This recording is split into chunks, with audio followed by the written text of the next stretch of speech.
Welcome back, peeps. My name is Chad Wilson from Simple Cloudware, and today we are going to be talking about HTML attributes.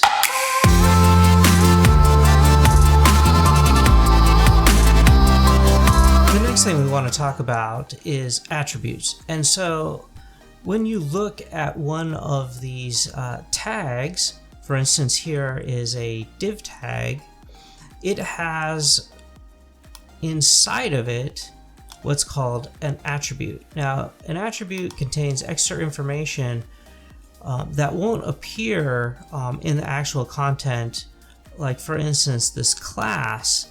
And what this class does is it actually tells this particular element how to style itself. So for particular elements that are in an HTML tag, you're going to want to have a space between each of them.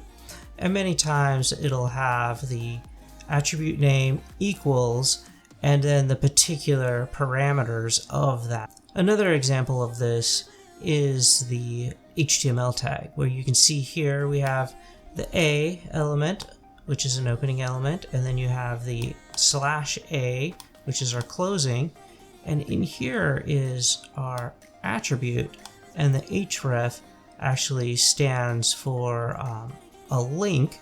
So every time that you link using a particular piece of text, which in this case is home, this will be the result of that click.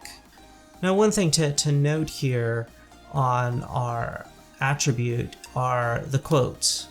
Now, you can use double quotes, which is pretty standard, or you can use a single quote, but you can't mix the two. Thanks so much for watching, and if you'd like more information, please click on the playlist listed below. Hit that subscribe button so people just like you can find this video, and please comment below to join the community. And remember, keep your head in the clouds.